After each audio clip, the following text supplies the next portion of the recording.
Les gens, au jour d'aujourd'hui, qu'est-ce qu'ils font? Ils regardent la majorité, ils regardent la majorité. Autant de personnes font telle application. Khalas. Cela voudrait dire que cette application ne peut pas être considérée comme quoi? Ne peut pas être considérée comme de l'égarement, comme batil. C'est devenu quoi? C'est devenu une maladie, c'est devenu une fitna. La majorité au jour d'aujourd'hui est devenue une fitna, une maladie, un égarement, dalal. Les gens, et subhanallah, avec le temps, le musulman qui ne va pas faire preuve de stabilité, risque lui-même de tomber dans cette fitna. La majorité des gens, vont faire en sorte de montrer une application qui est considérée comme batil, ils vont la montrer comme quoi? Comme haq. Et avec le temps, subhanallah, le musulman qui va quoi? Le musulman qui ne va pas être fixe sur le kitab ou le sunnah, qui ne va pas renouveler son iman et ses applications, risque de quoi? Risque de tomber dans cette fitna, dans cette shubha, dans ce dalal, dans cet égarement, ya ikhwa. Et c'est pour cela qu'il dit justement, et c'est ainsi que les gens vont quoi? C'est ainsi que les gens vont suivre ces applications et vont tomber dans l'égarement. والذي يتعين على العارف مخالفتهم في ذلك قولا وفعلا. Ce qui est du devoir du musulman,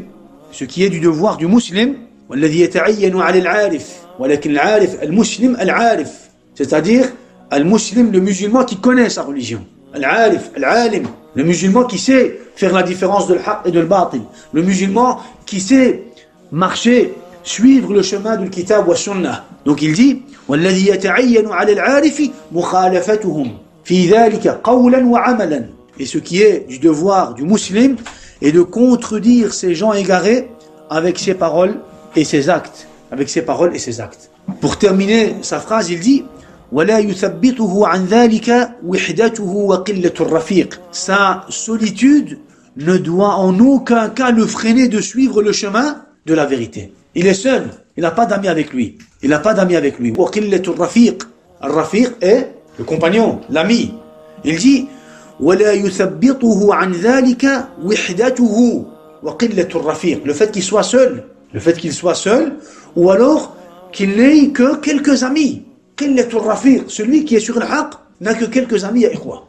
Celui qui est sur la vérité, celui qui est sur le chemin de l'haq, le kitab wa sunnah, du tawhid, il ne peut avoir que quelques amis. Il ne peut pas fréquenter qui il veut et comme il veut. Il ne peut avoir que quelques amis, des gens qui sont avec lui sur le tawhid, sur le kitab wa sunnah, qui ont les mêmes objectifs, la même façon de comprendre la religion, la même façon de vouloir vivre la religion. Et il dit justement, sa solitude, le fait qu'il soit seul, ou alors le fait qu'il n'ait que quelques amis, ne doit pas l'empêcher, le freiner, le décourager de quoi? De suivre le chemin de la vérité, de l'haq. Ça fait, ikhwan. Donc, ceci est le conseil de ce savant. En aucun cas, tu ne dois te décourager.